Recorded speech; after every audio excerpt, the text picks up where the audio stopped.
मौखिक व्याकरण का। और मौखिक व्याकरण पे मैं सबसे पहले आरंभ करना चाहूंगा क्या, वर्ण विचार।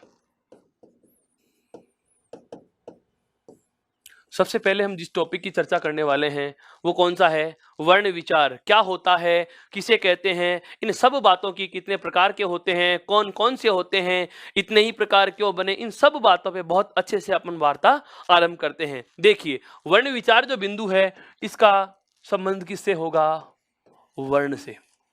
वर्ण विचार वाले बिंदु का संबंध किससे होगा, वर्ण से संबंध रहेगा। किससे संबंध रहेगा, वर्ण से इसका संबंध रहेगा। और वर्ण से संबंध कैसे रहेगा वो चीज समझनी है। देखो, मैंने अभी अभी चर्चा की कि चाहे भाषा हो या चाहे व्याकरण हो, भाषा हो या चाहे क्या हो, व्याकरण। भाषा या व्याकरण, इन दोनों में से जो भी होगा उसके अंग कितने होते हैं, 3।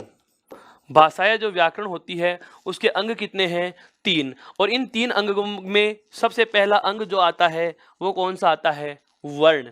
वर्ण के बाद में जो दूसरी बात आती है वो कौन सी आएगी, शब्द। या मैं कहूं भाषा या व्याकरण का जो दूसरा अंग होता है वो कौन सा होता है, शब्द। और शब्द के बाद में जो तीसरा अंग होता है वो कौन सा होता है दोस्तों, वाक्य। वो तीसरा अंग जो होता है वो कौन सा होता है, वाक्य। या मैं कहूं कि भाषा या व्याकरण के जो 3 अंग होते हैं, इन 3 अंगों में सबसे पहले वर्ण, वर्ण के बाद शब्द और शब्द के बाद में क्या होता है, वाक्य। इन तीनों में जो संबंध पाया जाता है उसकी भी बात करें अपन। देखो क्या कि वाक्य बनता है किससे, शब्द से, और शब्द बनता है किससे, वर्ण से। जहन में सवाल आ गया वर्ण किससे बनता है, अभी बताऊंगा आपको। फिलहाल इतना ध्यान रखना है कि भाषा की सबसे बड़ी इकाई या सबसे बड़ा अंग कौन सा है, वाक्य। मध्यम कौन सा रहा, शब्द। और छोटा कौन सा रहा, वर्ण। वर्ण से क्या बना, शब्द। और शब्द से क्या बना, वाक्य। अब वो कैसे बनते हैं वो वाली चीज हम आरंभ कर रहे हैं। सबसे पहले बात कर रहा हूं मैं क्या, कि वर्ण क्या होता है, वर्ण किसे कहा जाता है। तो वर्ण का विकास होता है किससे, ध्वनि से। वर्ण का विकास जो है वो किससे होता है, ध्वनि से। अब सवाल ये उठता है कि चलो मान लिया वर्ण का विकास ध्वनि से होता है, लेकिन ये ध्वनि क्या है। वर्ण का विकास ध्वनि से होता है, हम इस बात से सहमत हैं, लेकिन ये वर्ण क्या चीज है। वर्ण का विकास तो ध्वनि से हो रहा है, लेकिन वर्ण क्या है, वर्ण क्या है, वर्ण क्या है। वर्ण का विकास ध्वनि से हुआ, तो सवाल ये उठ गया पहले कि ध्वनि किसे कहोगे। वर्ण क्या है, ध्वनि से बन रहा है। कैसे बन रहा है ये तो बाद में पता चले, पहले हमारे सामने एक नई समस्या ये खड़ी होगी कि ध्वनि किसे कहा जाएगा। तो पहले समझो ये ध्वनि क्या है। ध्वनि को कहा जाता है भाषा का मौखिक अंग। भाषा का मौखिक अंग। किसी भी भाषा का जो मौखिक अंग होता है वो क्या कहलाता है, ध्वनि। क्यों, इसके पर्याय शब्दों की बात करें तो हम इसके पर्याय शब्दों में इसको क्या कहते हैं, आवाज। क्या कहते हैं, आवाज। एक प्रकार का पर्यायवाची शब्द है। कई बार हम देखते हैं कि बहुत ज्यादा कल कारखानों की बड़ी बड़ी मशीनें चल रही हैं, टर्बोजेट इंजन चल रहे होते हैं, लाउड स्पीकरों का प्रयोग होता है, तो एक प्रदूषण होता है, कौन सा, ध्वनि प्रदूषण। कौन सा प्रदूषण हो रहा है, ध्वनि प्रदूषण। अब ये ध्वनि प्रदूषण हुआ किसकी वजह से, आवाज तेज होने की वजह से। किसकी वजह से हुआ, आवाज तेज होने की वजह से। इसका मतलब यह हुआ कि आवाज अगर तेज हो रही है तो आवाज प्रदूषित हो रही है, उसी को अपन ने कह दिया ध्वनि प्रदूषण। अर्थात आवाज और ध्वनि एक दूसरे के क्या है, पर्यायवाची। और ये आवाज या जो ध्वनि है ये क्या है, भाषा का मौखिक अंग। और मौखिक अंग में भी कौन सा, सबसे छोटा। अब ये सबसे छोटा क्या चक्कर है ये भी समझो। सबसे छोटा का मतलब यह है कि इसे हम तोड़ नहीं सकते, इसे हम तोड़ नहीं सकते, इसे हम छोटा नहीं कर सकते, इसके टुकड़े नहीं किए जा सकते, ये अखंडित है, इसके खंड नहीं हो सकते।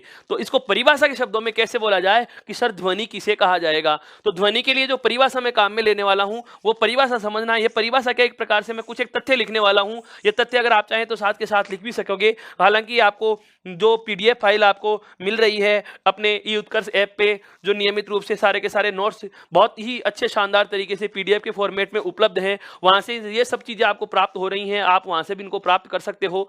लेकिन जो तथ्य अगर आप ये चाहें कि हम साथ के साथ लिखना चाहें तो देखो, सबसे पहली बात जो इसमें परिभाषा के रूप में मैं लिखना चाहूंगा कि ध्वनि किसे कहा जाएगा, एक ध्वनि की परिभाषा के रूप में मैं जो कहना चाहूंगा वो क्या होगा कि भाषा का मौखिक, भाषा का मौखिक सबसे छोटा अंग। भाषा का मौखिक सबसे छोटा अंग। किसी भी भाषा का मौखिक सबसे छोटा अंग क्या कहलाता है, आंसर आएगा ध्वनि। भाषा का मौखिक सबसे छोटा अंग जो है वो क्या होता है, ध्वनि। नंबर 2, अब ध्वनि से वर्ण कैसे बना ये चीज समझे पहले, उसके बाद में दूसरा तथ्य लिखने वाला हूं मैं। पहले तो हमें पता चल चुका कि भाषा का मौखिक सबसे छोटा अंग क्या है। भाषा का मौखिक सबसे छोटा अंग क्या है? ध्वनि। मैं बोल रहा हूं ए, मैं बोल रहा हूं क, तो जो मैंने ए की ध्वनि की, जो मैंने क की ध्वनि की, जब तक आवाज में बोल रहा था वो क्या था? ध्वनि था। जब तक मैं आवाज बोल रहा था आपको आवाज सुनने को मिल रही थी, लेकिन मैंने ये क्या कर दिया, इनको लिख भी दिया। अर्थात मेरा कहने का संदर्भ है, जब मैंने ए को बोला, जब मैंने ए का उच्चारण किया, तो वो तो कौन सा रूप था? मौखिक रूप। वो तो कौन सा रूप था? मौखिक रूप। और मौखिक रूप को तो आपने क्या दे दिया? नाम ध्वनि। लेकिन अब ये मौखिक रूप थोड़ी रहा, ये कौन सा हो गया? जो मेरी ध्वनि थी, जो मौखिक रूप था, ये उसका कौन सा भाग आ गया? लिखित रूप। ये कौन सा भाग आ गया? लिखित रूप हो गया। अर्थात मैं ये कहूं कि जो ध्वनि थी वो तो कौन सा रूप थी? मौखिक रूप। और जो ये ए वर्ण है, जो ये ए है, ये कौन सा रूप है? लिखित रूप। ये लिखित रूप है किसका? ध्वनि का। लिखित रूप है किसका? ध्वनि का। मेरा कहने का संदर्भ यह हुआ, दो लाइनें जोड़ के एक साथ बोलूंगा, शब्द पे गौर करना। एक एक शब्द बहुत महत्वपूर्ण है कि भाषा की सबसे छोटी मौखिक इकाई, भाषा की सबसे छोटी मौखिक इकाई ध्वनि के लिखित रूप को वर्ण कहते हैं। कुछ समझ में आया? वापस से समझना। भाषा की सबसे छोटी मौखिक इकाई क्या थी? ए, आवाज। ए की जो आवाज थी वो, और ये मैंने उसको क्या कर दिया? लिख दिया। ये मैंने उसको क्या किया है? लिख दिया है। तो जो ए की आवाज थी वो तो कौन सा रूप था? मौखिक रूप। और ये कौन सा रूप हो गया उसका? लिखित रूप। तो भाषा की सबसे छोटी जो मौखिक इकाई थी ध्वनि, उसका लिखित रूप ही क्या कहलाता है? वर्ण कहलाता है। समझ में आया कुछ?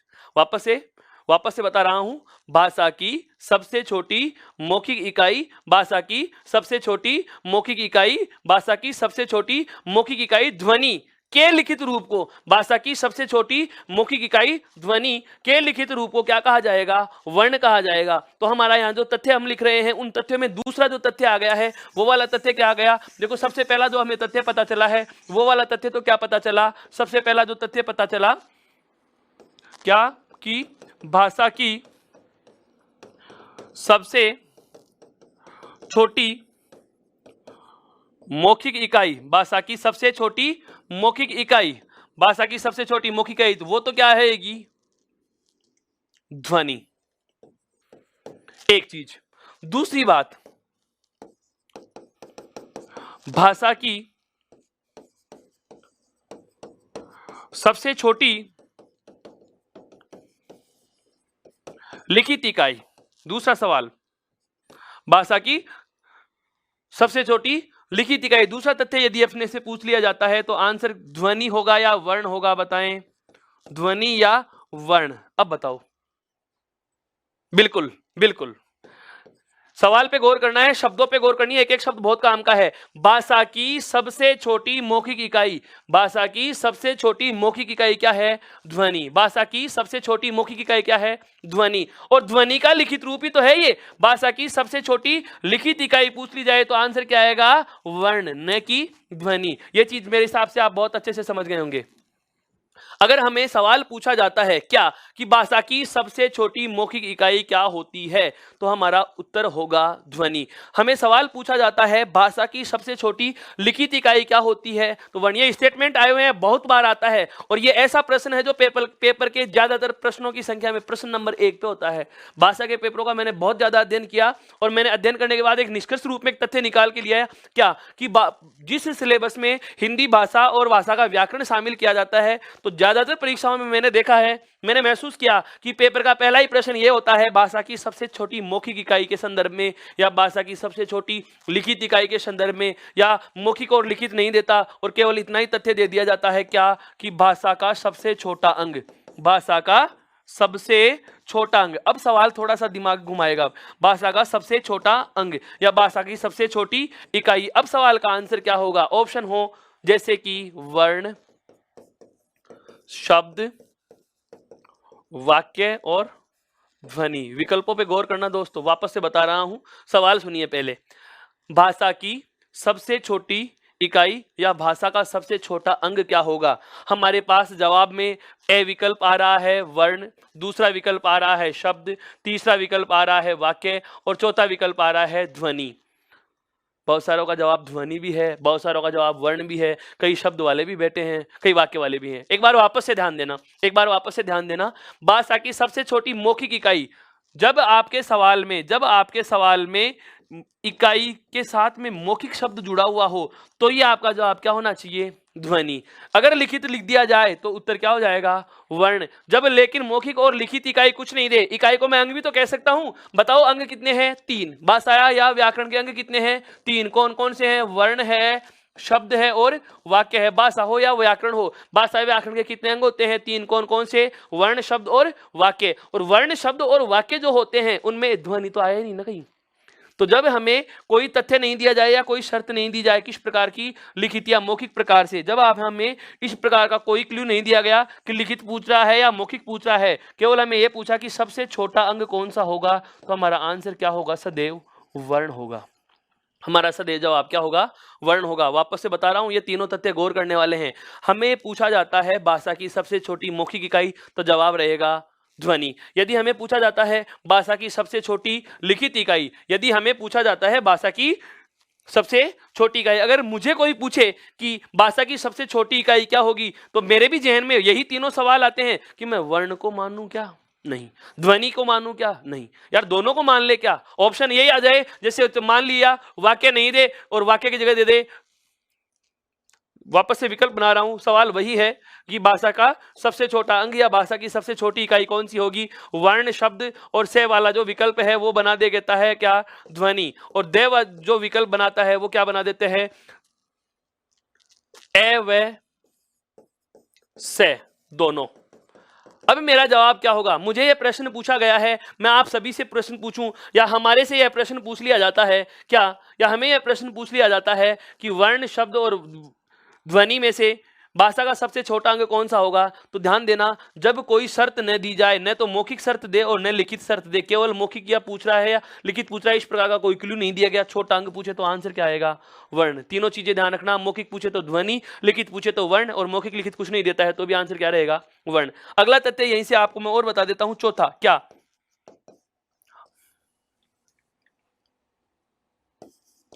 अर्थ के आधार पर, अलग चीज है ये, ध्यान देना।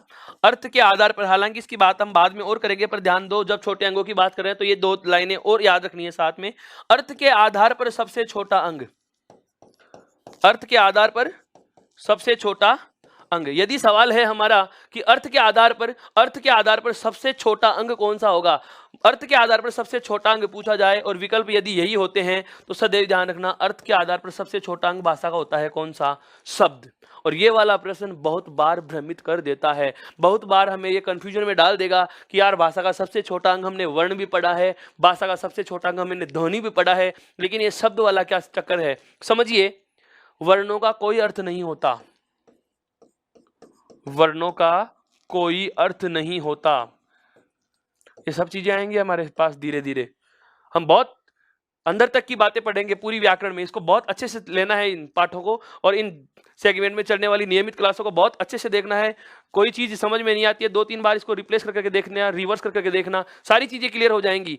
कई बार हो जाता है कि ये वाली चीज हमारी छूट गई, हमारा ध्यान भंग हो गया, ये वाली चीज कब बता दी, क्योंकि मैं एक एक शब्द पे बहुत ज्यादा जोर डाल रहा हूँ। ये चीजें इसलिए बता रहा हूँ क्योंकि हमें रटने वाला तथ्य नहीं समझना, अपने को कंसेप्ट लेना है इसका कि थीम क्या कहना चाह रही है, इस बात का मूल रहस्य क्या है। ध्यान दो, अर्थ के आधार पर पूछा है सवाल। अब अर्थ के आधार पर भाषा के अंग तो 3 ही है, वर्ण है, शब्द है और वाक्य है।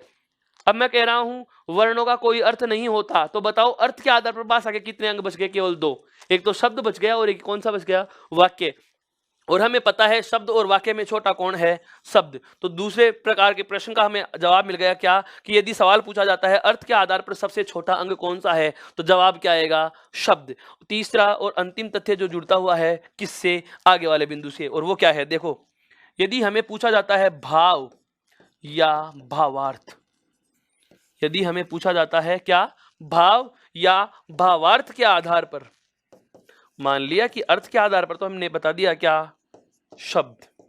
लेकिन भाव या भावार्थ के आधार पर यदि प्रश्न पूछ लिया जाए कि भाव या भावार्थ के आधार पर सबसे छोटा अंग क्या होगा, भाव या भावार्थ के आधार पर सबसे छोटा अंग क्या होगा, तो ऐसे प्रश्न का जवाब क्या आता है? ध्यान देना, वाक्य।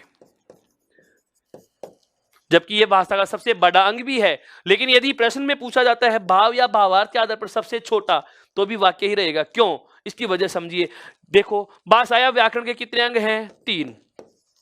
वर्ण, शब्द और वाक्य। भाषा या व्याकरण में बहुत सारी चीजें बहुत बार बोलूंगा, इतनी बार बोलूंगा कि आपको लिखने की आवश्यकता कहीं नहीं पड़ेगी, याद ही हो जाएंगे साथ में ही। मैं ये बात आपसे अब तक मैं 50 बार शेयर कर चुका, मैं और भी 50 बार बोलने वाला हूं ये चीज कि भाषा या व्याकरण के कितने अंग होते हैं? 3, वर्ण, शब्द और वाक्य। सबसे छोटा कौन? वर्ण। वर्ण से क्या बना? शब्द, और शब्द से क्या बनता है? वाक्य। अब भाषा या व्याकरण हो चाहे कोई भी हो, इन दोनों को अपन ने 3 अंगों में समाहित कर लिया। कौन कौन से में? एक तो वर्ण में, और एक कहां पे? शब्द पे, और एक कहां पे?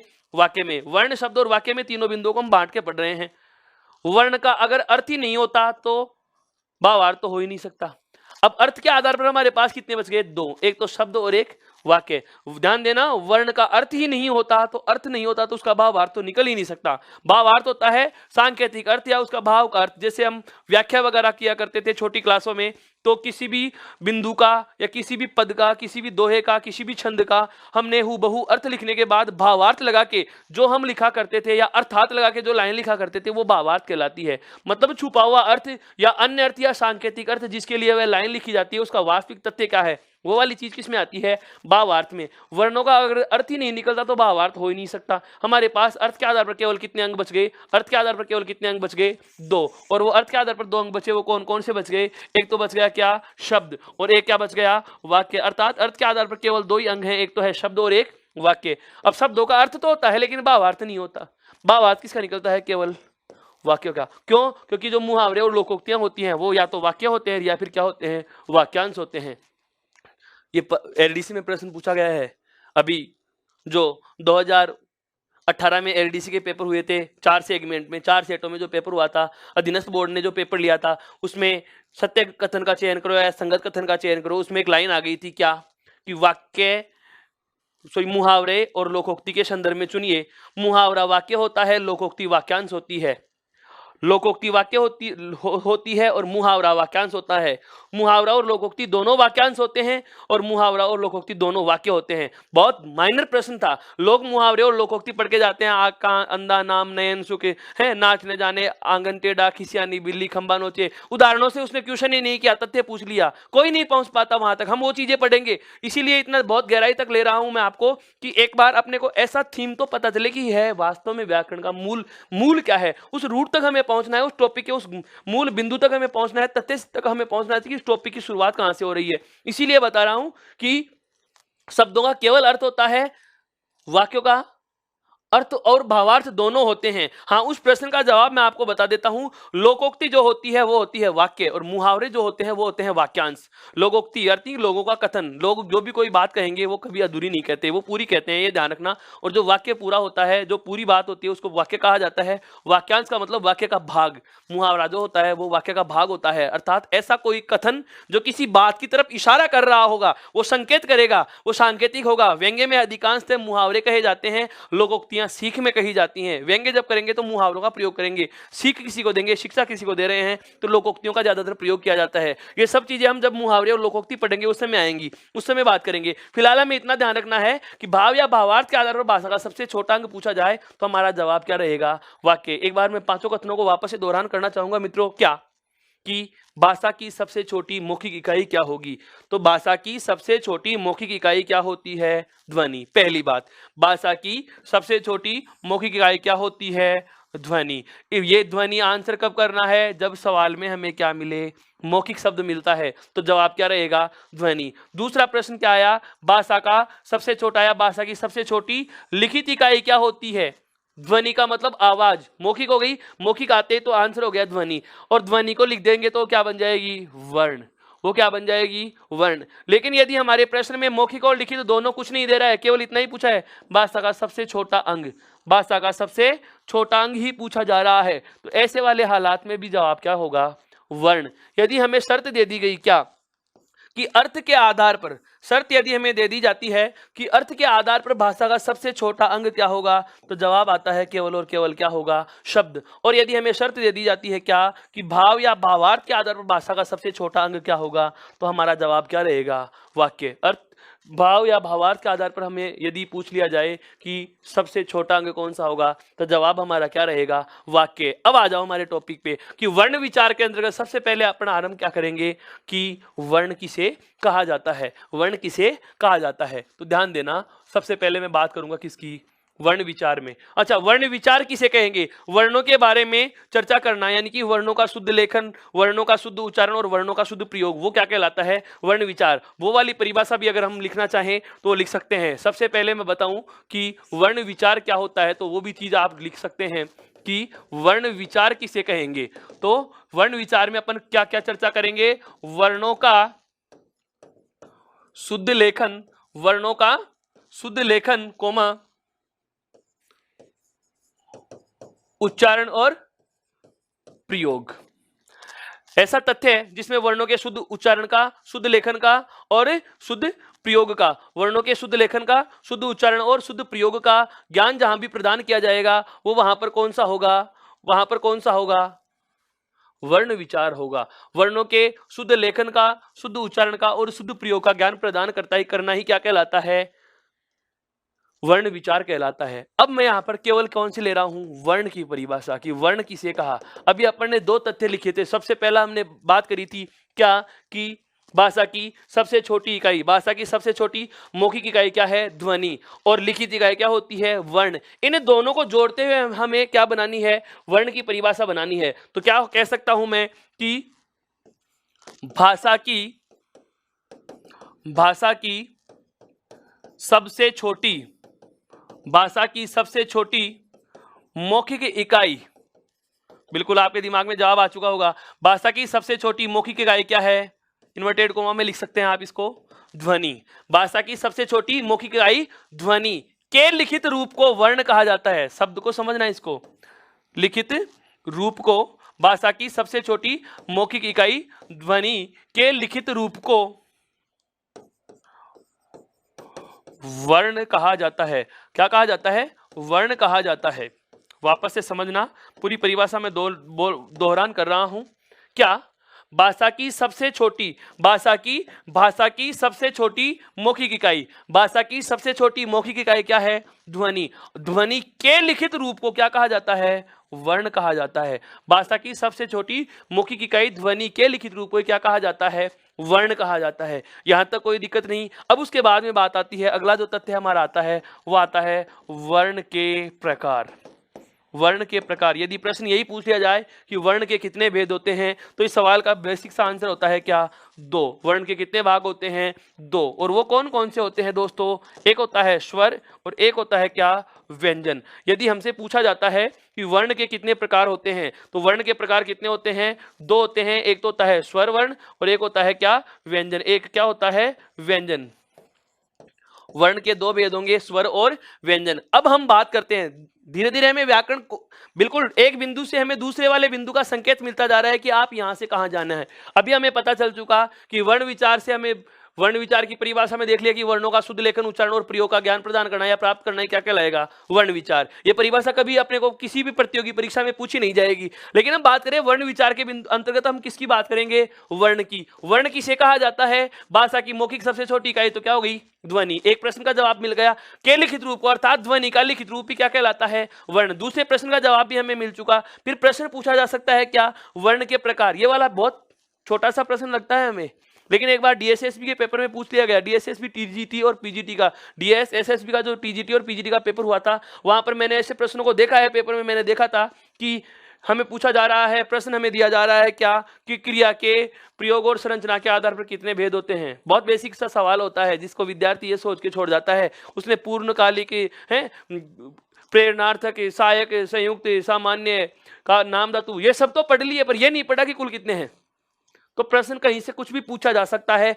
अब जैसे वर्ण के दो प्रकार हैं, स्वर और व्यंजन। बहुत सारे विद्यार्थी स्वर और व्यंजनों की परिभाषा रट ली, इनके नाम रट लिए, कितने हैं, कौन कौन से हैं, वो सब पढ़ के चले गए और ये वाला छोटा सा टॉपिक छोड़ देते हैं, ये सोच के कि ये भी क्या पूछने की बात है, ये भी क्या पूछने की बात है। दोस्तों, अगर पढ़ रहे हैं तो बिंदु वो सारे पढ़ने हैं जो हमारे पाठ्यक्रम में है, और एक एक लाइन, एक एक वर्ण महत्वपूर्ण है।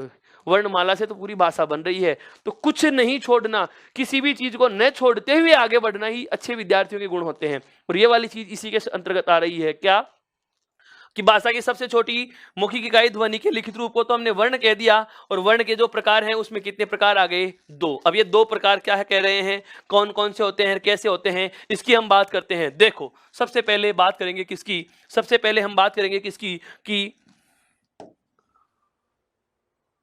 वर्ण के प्रकार, वर्ण के प्रकार, और वर्ण के प्रकार कितने हैं? दो। कौन कौन से हैं? एक तो होता है क्या? स्वर। एक तो क्या होता है? स्वर।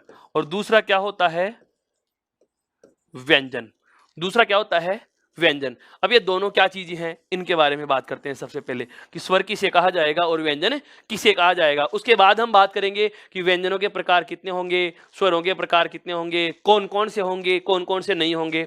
तो देखो, स्वर के लिए कहा जाता है स्वतंत्र। स्वर के लिए क्या कहा जाता है? स्वतंत्र। स्वर के लिए क्या कहा जाता है? स्वतंत्र कहा जाता है। और व्यंजन के लिए कहा जाता है स्वतंत्र नहीं। स्वतंत्र नहीं। दोनों चीजें समझना बहुत अच्छे से। वर्ण के कितने प्रकार हैं? दो। यहां से अपने बड़े टॉपिक शुरू हो चुके हैं। एक तो कौन सा? वर्ण। और वर्ण के भाग कितने हो गए? दो। एक तो आ गया स्वर और दूसरा व्यंजन। स्वर के लिए मैंने कहा स्वर क्या होता है? स्वतंत्र। व्यंजन स्वतंत्र नहीं। स्वतंत्र है और स्वतंत्र नहीं है, इसका मतलब क्या है पहले ये समझो। जैसे भारत भी स्वतंत्र है, तो मैं क्या ये कह सकता हूं कि स्वरों को भी 15 अगस्त 1947 को स्वतंत्रता मिल गई थी? नहीं। यहां स्वतंत्र कहने का संदर्भ किस चीज से है, वो थीम समझनी है अपने को। ध्यान दो, हम किसी भी वर्ण का जो उच्चारित रूप होता है, वर्ण का जो उच्चारित रूप होता है, वर्ण के उच्चारित रूप को हमने नाम क्या दिया था? ध्वनि। जब हम कोई भी ध्वनि उच्चारित कर रहे हैं, जब हम किसी भी वर्ण का उच्चारण कर रहे हैं, तो जो हमारी जो ध्वनि आ रही है, उस ध्वनि के साथ साथ हम महसूस करते हैं कि प्राणवायु भी निकलती है। क्या निकलती है? प्राणवायु, यानी कि मुंह से निकलने वाली हवा। समझना, मुंह से निकलने वाली वायु, मुंह से निकलने वाली वायु। किसी भी वर्ण का या किसी भी ध्वनि का, किसी भी शब्द का, किसी भी वाक्य का जब हमारे मुंह से उच्चारण किया जाएगा, तो हम महसूस करेंगे कि आवाज तो आएगी ही आएगी, आवाज के साथ साथ क्या निकलती है? प्राणवायु निकलती है, मुंह से हवा निकल रही है। तो यदि जो मुंह से निकलने वाली हवा है वो बिना किसी अवरोधक के बाहर आ जाती है, ध्यान से समझना, वाक्यांतर से निकलने वाली प्राणवायु बिना किसी अवरोधक के, जो आवाज है वो भी बिना किसी अवरोधक के। अवरोधक कौन होते हैं? मुख अवयव। अवरोधक कौन है? मुख अवयव। मुख अवयव का मतलब मुख के विभिन्न भाग। मुख के विभिन्न भाग कौन कौन से हैं? जैसे बात करता हूं मैं आपके सामने, कंठ है, काकल है, तालु है, मूर्धा है, मसूड़े जिसको अपन बोलते हैं, दंत हैं या ओष्ठ हैं। मुख के जो विभिन्न भाग हैं या मुख के जो विभिन्न अवयव हैं, जिनमें कंठ है, काकल, तालु, दंत, ओष्ठ, इनमें से किसी भी भाग को बिना किसी अवरोधक का सामना किए या इनमें से किसी भी भाग की वजह से इन्हें उच्चारण करने में या स्वरों को बोलने में यदि कोई बाधा नहीं आ रही है, तो इसका मतलब ये स्वतंत्र होंगे। ऐसा कोई भी ध्वनि चिन्ह या ऐसा कोई भी वर्ण चिन्ह या ऐसी कोई भी ध्वनि या ऐसा कोई भी वर्ण का भाग जिसे बोलते समय मुंह से निकलने वाली हवा बिना किसी अवरोध के बाहर निकल रही है, अर्थात वह स्वतंत्र उच्चारित हो रही है, तो वो तो क्या कहलाते हैं? स्वर। और यदि किसी वर्ण को बोलते समय और यदि किसी वर्ण के भाग को बोलते समय, किसी ध्वनि चिन्ह को उच्चारित करते समय जो मुंह से निकलने वाली प्राणवायु और जो ध्वनि है वो किसी अवरोधक का सामना करके आ रही है, अवरोधक के संदर्भ में कौन? चाहे वो कंठ हो, काकल हो, तालु हो, मूर्धा, दंत है या ओष्ठ है, इनमें से किसी भी अवरोधक की वजह से हवा या ध्वनि को रुकावट हो रही है या बाधा का सामना करना पड़ रहा है या रुकावट के साथ जो उच्चारित हो रहे हैं, अर्थात वो स्वतंत्र तरीके से नहीं बोले गए, उनको क्या कहा जा रहा है? व्यंजन। अब ये वाली परिभाषा भी हमने रटने से याद नहीं होती, ये केवल तथ्य है, इसका मूल तथ्य है जो स्वतंत्र है और स्वतंत्र नहीं, इन दो शब्दों को परिभाषित करता है। अब इनको थोड़ा सरल शब्द से समझने की कोशिश करें, बात करें कि स्वर किसे कहा जाएगा और व्यंजन किसे कहा जाएगा। तो एक बहुत सरल परिभाषा में इनको समझा रहा हूं। ऐसा कोई भी वर्ण जिसको उच्चारण करने में, जिसको बोलने में किसी अन्य वर्ण की सहायता नहीं लेनी पड़ती हो। जैसे मैं बोलना चाहूंगा, मैं एक ध्वनि उच्चारित कर रहा हूं, कौन सी? ए। मेरे को बोलना है ए।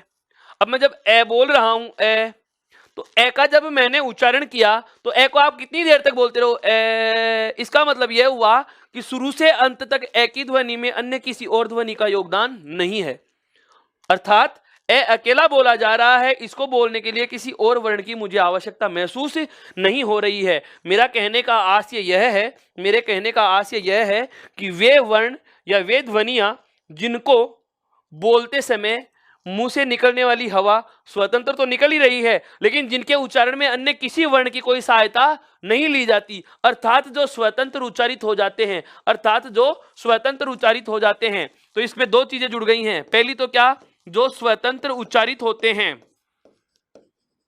यानी कि जिनका स्वतंत्र उच्चारण हो रहा है, वे वर्ण चिन्ह या वे वर्ण ध्वनियां जो स्वतंत्र बोली जा रही हैं। दूसरी बात क्या, जिनके उच्चारण में किसी अन्य वर्ण की सहायता नहीं ली जा रही, जिनके उच्चारण में किसी अन्य वर्ण की सहायता नहीं ली जा रही है। तो यहां पर मैं लिख सकता हूं सहायता नहीं, सहायता नहीं। वापस से समझना इस बात को, वे वर्ण जो स्वतंत्र बोले जाते हैं और जिन्हें बोलने में किसी अन्य वर्ण की सहायता नहीं ली जाती, ऐसे वर्णों को तो क्या कहा जाता है, स्वर। अब व्यंजन जो होते हैं वो इन स्वरों के क्या होते हैं, ठीक विलोम होते हैं। जैसे ये स्वतंत्र उच्चारित हो रहे हैं तो ये स्वतंत्र उच्चारित नहीं, तो इनका जो तथ्य है वो वाला तथ्य क्या हो जाएगा कि जिनका स्वतंत्र उच्चारण नहीं हो सकता। अब ये चीज समझ में आ गई होगी कि जिनका स्वतंत्र उच्चारण नहीं हो सकता, जिनका स्वतंत्र उच्चारण नहीं हो सकता, वो किसी न किसी अन्य वर्ण की सहायता से बोले जाएंगे। अब ये कैसे बोले जाते हैं, इस चीज को समझना है एक उदाहरण से। जैसे मेरे को बोलना है गे, तो गे, अब गे को जैसे हम लंबे समय तक उच्चारित करेंगे, वापस से दोहरान करना, स्वर वर्ण वे वर्ण हैं जो अकेले बोले जा रहे हैं, अर्थात जिन्हें बोलने के लिए किसी अन्य वर्ण की आवश्यकता नहीं होती, जो स्वतंत्र उच्चारित हो जाते हैं वो तो कहलाते हैं स्वर।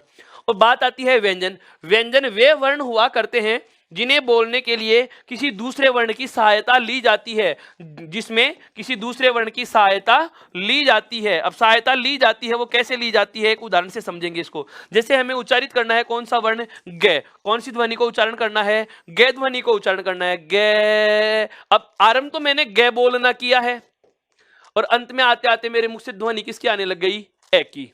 किसकी ध्वनि आने लग गई, ए की। मित्रों मेरा कहने का आशय यह है कि गे का उच्चारण करना है, अर्थात व्यंजन वर्ण का मुझे उच्चारण करना है, तो मुझे किसका सहारा लेना पड़ा, स्वर का सहारा लेना पड़ा। किसका सहारा लेना पड़ा, स्वर का सहारा लेना पड़ा। अर्थात यह हुआ कि व्यंजनों के उच्चारण में दूसरे वर्ण की सहायता मुझे लेनी पड़ रही है। अब दूसरे वर्ण की मेरे को सहायता लेनी पड़ रही है तो मैं ये कह सकता हूं कि मैंने इनका स्वतंत्र उच्चारण नहीं किया, मैंने इनका स्वतंत्र उच्चारण नहीं किया। दोनों की परिभाषाएं अंतर के सहित समझ में आ गई होंगी। क्या कि वर्णों के प्रकार कितने हैं, दो। कौन कौन से, एक तो है स्वर, एक तो कौन सा वर्ण है, स्वर वर्ण है। एक तो कौन सा वर्ण है, स्वर। स्वर में क्या कि वे वर्ण जो स्वतंत्र उच्चारित होते हैं, अर्थात जिन वर्णों के उच्चारण में किसी अन्य वर्ण की सहायता नहीं ली जाती। जिस वर्ण के उच्चारण में किसी अन्य वर्ण की सहायता नहीं ली जाती वो तो हो गया स्वर। और वे वर्ण जो स्वतंत्र उच्चारण नहीं, जिनका स्वतंत्र उच्चारण